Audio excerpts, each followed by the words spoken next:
ഞാൻ ചെയ്യാം. ഞാൻ കാല് പിടിക്കാം. അയ്യോ, മന്ത്രിയുടെ മോള് എന്റെ കാല് പിടിക്കാന്നൊക്കെ പറഞ്ഞാ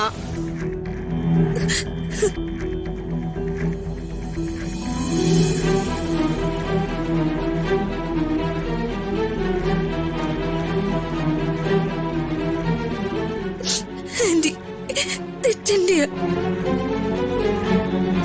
ഞാൻ കാരണം ശ്രീ വിഷമിക്കരുത്. ആന്റി വലിയ മനസ്സ് കാട്ടണം. ഹരീഷിനെ കൊണ്ട് ശ്രീയുടെ കഴുത്തില് താലി കെട്ടിക്കണം.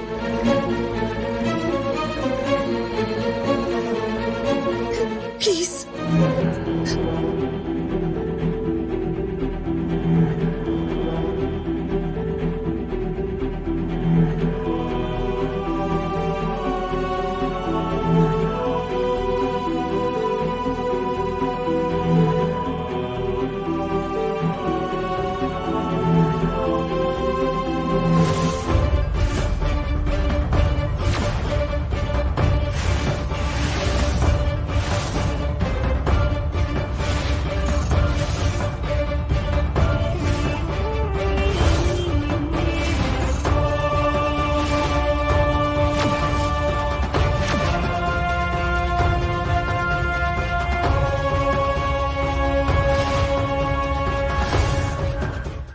മറ്റന്നാ ഞങ്ങളുടെ വെഡിങ് ആനിവേഴ്സറി ആണ്. ഓ, ഈ ടെൻഷൻസിന്റെയും 100 കൂട്ടം ചിന്തകൾക്കുമിടയിൽ ഞാനിതങ്ങ് മറന്നുപോയി ചേരാ. അത് സാരല്ല ഏട്ടാ, തിരക്കാണെന്നറിയാം. എന്നാലും മറ്റന്നാ ഉണ്ണാനെങ്കിലും വീട്ടിലുണ്ടാവണമെന്ന ആഗ്രഹം കൊണ്ട് ഓർമ്മപ്പെടുത്തിയെന്ന് മാത്രം. എന്താ യാമിനി ഇത്? എന്ത് തിരക്കാണെങ്കിലും നമ്മുടെ കുടുംബത്തിലെ പ്രധാനപ്പെട്ട ദിവസങ്ങൾ വരുമ്പോ നമ്മളെല്ലാവരും ഒരുമിച്ചിരുന്ന് സന്തോഷത്തോടെ ആഘോഷിക്കാറല്ലേ പതിവ്. നിങ്ങളുടെ വെഡിങ് ആനിവേഴ്സറി മറന്നത് ഇറ്റ്സ് മൈ മിസ്റ്റേക്ക്. ഒരിക്കലും അല്ല ചേട്ടാ. എന്തും സമയത്ത് ചേട്ടനെ ഓർമ്മിപ്പിക്കാറുണ്ടായിരുന്ന ആള് ചേട്ടന്റെ ഒപ്പം ഇല്ലാത്തതിന്റെ കുഴപ്പം മാത്രമാ, അല്ലാതെ ചേട്ടന്റെ മിസ്റ്റേക്ക് അല്ല.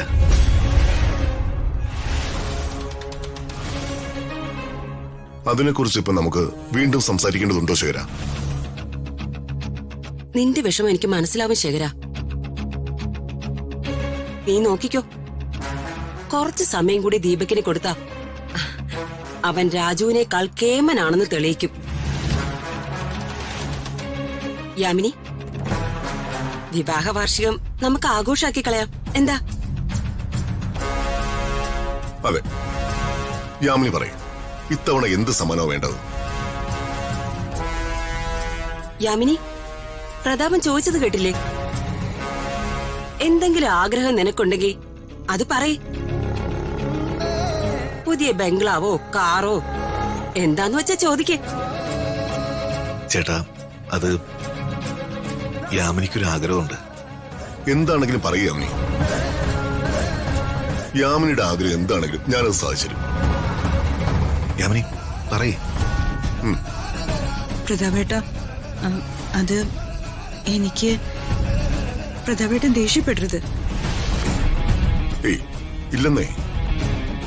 വെഡിങ് ആനിവേഴ്സറി ഫംഗ്ഷന് എന്തായാലും നമുക്ക് വേണ്ടപ്പെട്ട ഗസ്റ്റുകളൊക്കെ വരുമല്ലോ. അതെ, ഞാൻ ഈ ലോകത്ത് ഏറ്റവും കൂടുതൽ സ്നേഹിക്കുന്ന ഒരാളെയാ. ഞാൻ മാത്രല്ല, ശേഖരേട്ടനും. ആളെ ഞങ്ങളുടെ വെഡിങ് ആനിവേഴ്സറിക്ക് ക്ഷണിക്കണം. ആരെ?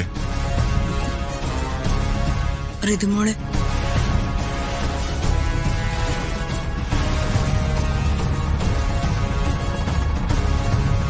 എന്താ യാമിനി ഇത്?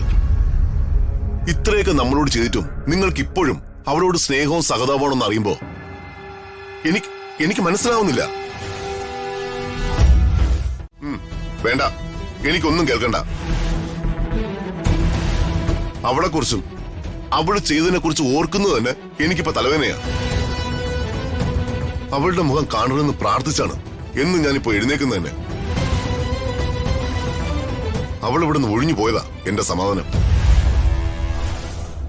ഒഴിഞ്ഞു പോയ തലവേദനയെ എന്തിനാ നിങ്ങൾ തിരിച്ചു വരുത്താൻ ശ്രമിക്കുന്നത്? പോയത് പോയ വഴി പോട്ടെ.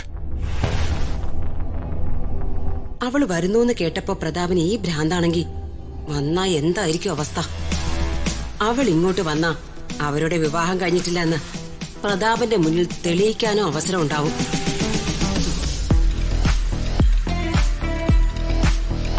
പ്രതാപ, നീ പറഞ്ഞത് ശരിയാ. വീണ്ടും ഈ വീടിന്റെ പടി ചവിട്ടാൻ അവൾക്ക് യാതൊരു യോഗ്യതയില്ല. പക്ഷേ അവൾ ഈ വീട്ടിലേക്ക് വരേണ്ടതും ഇവിടെ 2-3 ദിവസം നിൽക്കേണ്ടതും നമ്മുടെ ആവശ്യമാണ്. ചേച്ചി എന്താ ഈ പറയുന്നേ? ഞാൻ ആലോചിക്കുന്നതേ വരുന്ന ഇലക്ഷനെ കുറിച്ചാ. ഒരു സാധാരണക്കാരനൊപ്പം ഇറങ്ങിപ്പോയതുകൊണ്ടാ മന്ത്രി പ്രതാപവർമ്മ മകളെ അംഗീകരിക്കാത്തത് എന്നൊരു സംസാരം നാട്ടിലുണ്ടിപ്പോ. അത് നിനക്കറിയാലോ. സായാഹ്ന പത്രങ്ങളും സോഷ്യൽ മീഡിയയും ആ സംസാരം ഏറ്റുപിടിക്കുന്നതിന് മുൻപ് മന്ത്രി പ്രതാപവർമ്മയ്ക്ക് മകളുമായി യാതൊരു പ്രശ്നവുമില്ല എന്ന് നാട്ടുകാരെ കൊണ്ട് പറയിക്കണം. നിന്റെ സൽപ്പേരും രാഷ്ട്രീയ പ്രതിച്ഛായയും ഏത് വിധേനയും നിലനിർത്തേണ്ടത് നിന്റെ കടമയാണ്. ഫംഗ്ഷന് വന്നു പോകുന്ന ചില ഗസ്റ്റുകളിൽ ഒരാളായി നീ അവളെ പരിഗണിച്ചാ മതി.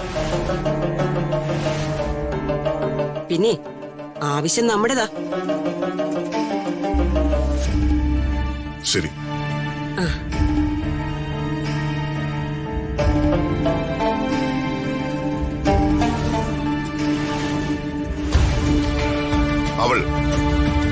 അവൾ മാത്രമേ ഇവിടേക്ക് വരാൻ പാടുള്ളൂ. എന്റെ മുന്നിൽ നിന്ന് എന്നെ കുത്തിയ ശത്രുവിനോട് ക്ഷമിക്കാൻ ഞാൻ തയ്യാറാ. പക്ഷേ പിന്നിൽ നിന്ന് എന്നെ കുത്തിയ വിശ്വാസവഞ്ചകനോട് എനിക്ക് ക്ഷമിക്കാനാവില്ല. അവളോടൊപ്പം അവൻ ഇങ്ങോട്ട് വരാൻ പാടില്ല.